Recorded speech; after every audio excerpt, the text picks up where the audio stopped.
Let's start with Douglas Murray from the Henry Jackson Society. Douglas, what do you think has changed in the last 24 hours?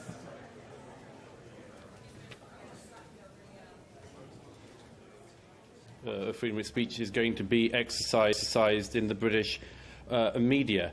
One of the striking things about this is that after 2005, when the Jyllands-Posten's cartoons came out in Denmark, which you alluded to in your report, most media in the West took the lesson of those people who burned and looted and rioted and killed, and they never republished the cartoons or anything like them.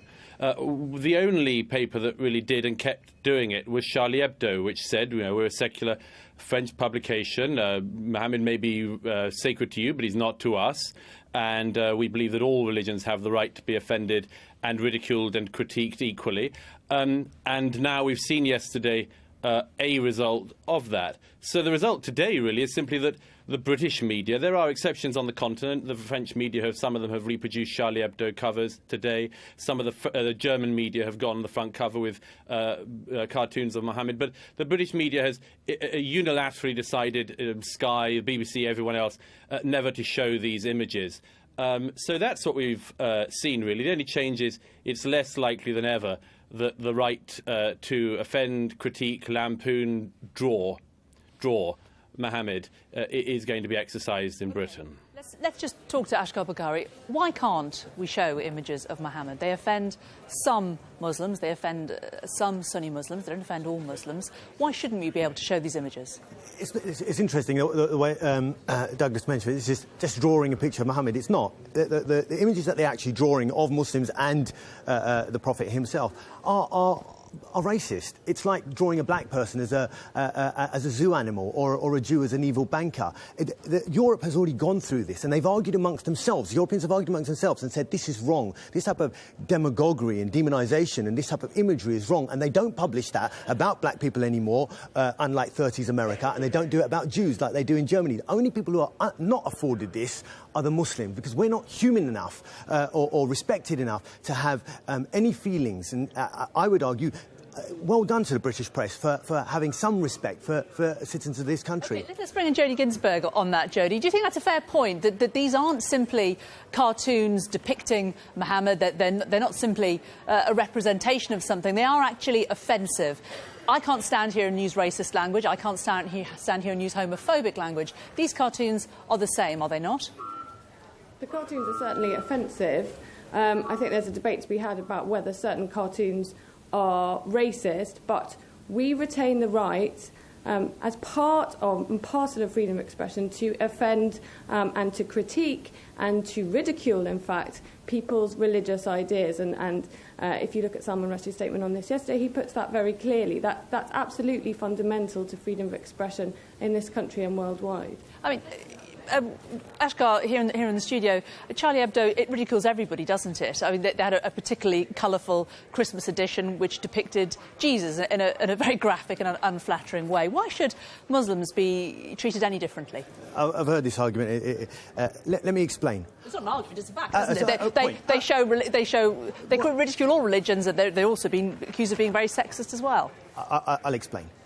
Back in 30s America, if you ridiculed white people, it would make no difference. They control the power structures. It was the black underclass that suffered the demonisation and of imagery that made their lives a living hell, and the policies, thus, that backed the fact that they were now seen as inferior. It is no different to what happened with Jews in Germany. The people in power, they can ridicule themselves, but when you are demonised, as you can clearly see the marches from Germany throughout Europe, the 3 mosques burned down in Sweden, in a context and a climate where people are vilified and demonised, then it's no longer to say so easy to say, well, OK, well, the power structure is being ridiculed, but the people with no power, the people who are at the bottom of the heap, who suffer the most, well, they should suffer equally. No, because they don't suffer equally. Jodie's shaking her head. I want to bring in a moment, but first I want to bring in Stig Abel, because we've not spoken to him yet. Stig, your paper, along with all the other papers, along with Sky's, were saying not broadcasting these cartoons. Should we be broadcasting them? Should we be showing them?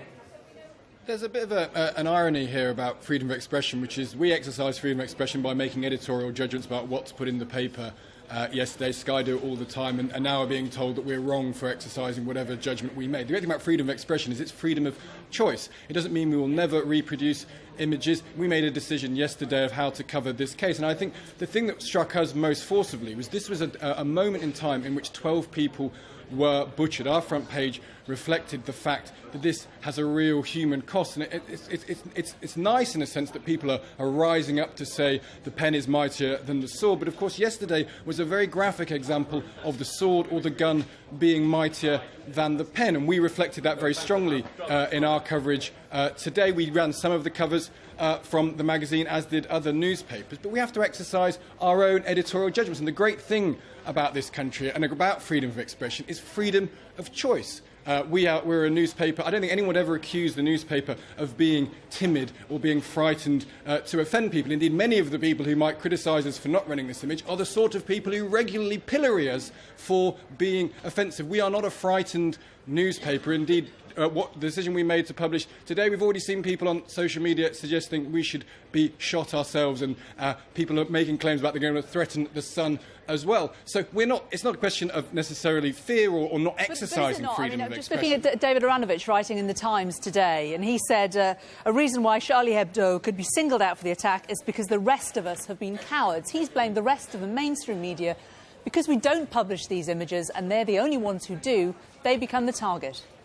But Charlie Hebdo is a satirical magazine that operates, correctly so, in a different set of all sorts of taste boundaries that you wouldn't expect a newspaper or a broadcaster to follow. They're an interesting magazine. The cartoons are interesting artefacts, and they have every right to publish them. And there's a great deal of solidarity among anyone who works in the media for their basic right of freedom of expression, which we all exercise ourselves. And anyone who works in the media felt that gut shot yesterday when they saw what had happened, because we all live in a place where we like to believe we can make editorial decisions. I've got a lot of sympathy for both for Douglas and Index's argument here that there should be a great willingness to make whatever editorial choice that you want to. We made an editorial choice yesterday. We'll make a different one potentially tomorrow and next week. We make these choices all the time, and that is at the heart of what freedom of expression is. Public opinion sees these. They don't see them as being, as you say, racist. They just see them as being cartoons about religion.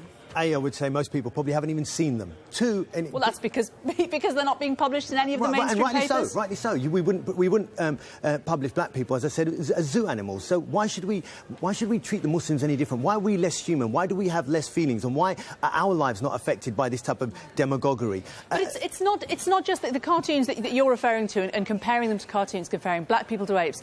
It's not just cartoons. It's things like the Museum of Metropolitan Art in New York removing all historical representations quietly of Muhammad from its galleries. There are lots of mainstream images of Muhammad that are not shown, and they're not in any way offensive. The problem with this is it's being seen, and I believe wrongly, through the prism of freedom of speech. Those attacks yesterday are really to be seen through the prism of the war on terror.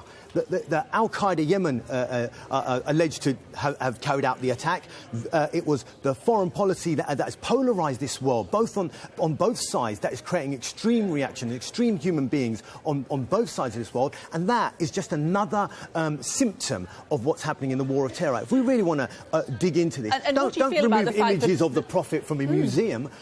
Get to the root of this, and this is the devastation across the world. The right targets in the war on terror, do you think?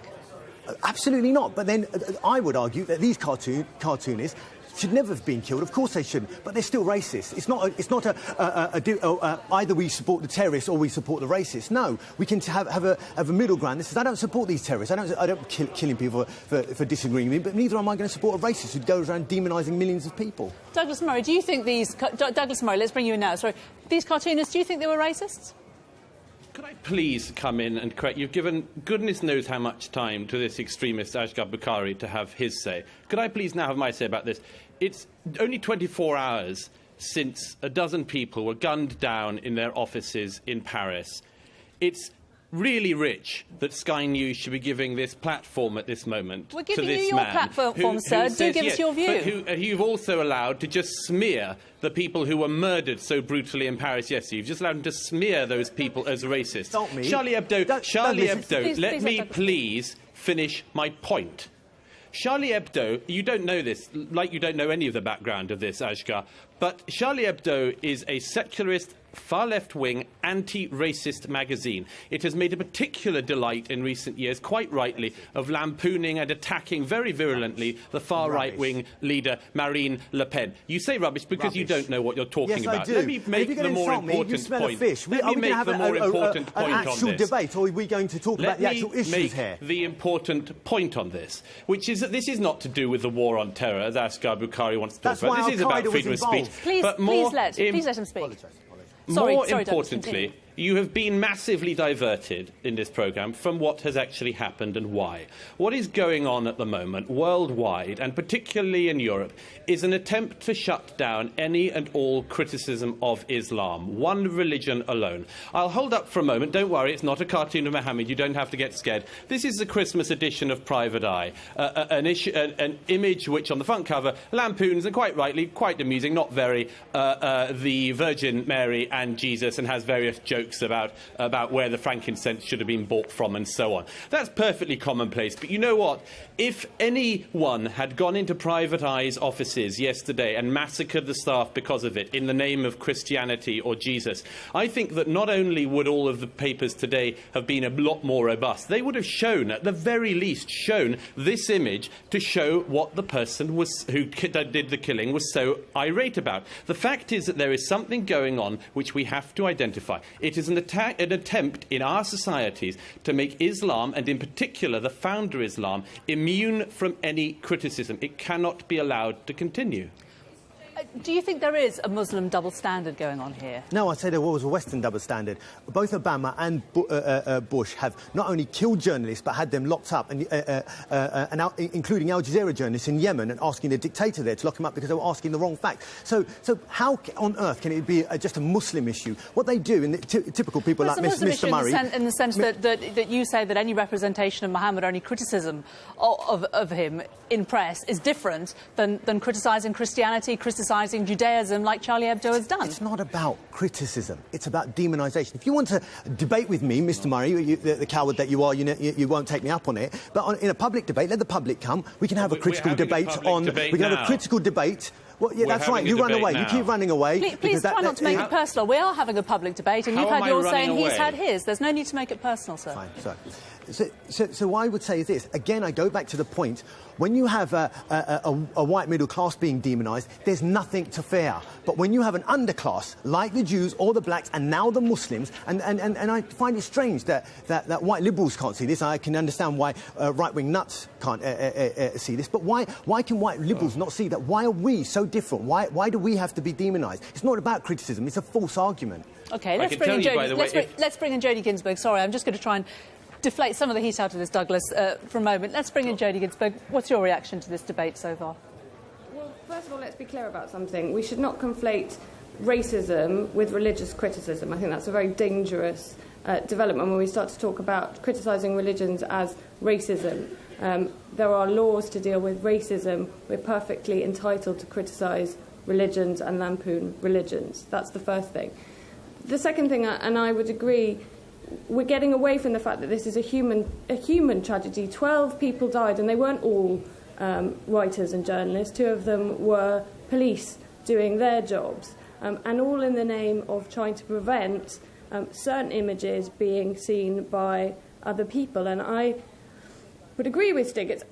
As a free speech organisation, we would never dictate what it is that organisations show in their publications. But I think we should be honest with ourselves that there has been a trend towards self-censorship amongst the media, where we shy away from publishing certain images that we think will cause offence. And it's not just in terms of Islam. The trend generally is to move away from tweeting anything, saying anything, drawing anything that we might think offends a certain group of people. And then let's be very clear about this. There is no right not to be offended. Let's bring in Stig on this. So, Stig, do you think that's fair assessment? As a journalist, I like you. Do you feel we do have our own filters that we are placing now, and those filters are getting thicker and thicker and thicker? Less stuff is getting through. We are saying less. I think it's a broader societal one. We live in a country that is desperate to take offence for virtually everything at any one time. And you see people being arrested on Twitter for being rude or obnoxious. So, and I think that's a very legitimate point. We all live in a world where there is a knee-jerk reaction to anything that is published or broadcast or written. The mob often descends and people lose their sense of judgment. They don't recognise that, of course, people can be offended. Being offended is not a bad thing. It's not something that needs to be protected. I think that the Sun, in common with lots of newspapers, is not frightened to criticise Islam. You might make the argument that actually this is not an existential crisis for freedom of speech. There is an existential crisis for Islam at the moment, as its adherents struggle to come to terms with the fact that extremists at the end of it are regularly doing insane and brutal things in the name of religion. The Sun is, in common with lots of people, not frightened of criticising people I'm afraid for that. We are out of time. It is religion. We're going to have to leave it No, there. it's not. Stig Abel, Douglas Murray, Jodie Ginsberg, and here in the studio, Asker Bukhari. Thank you all very much for your contributions.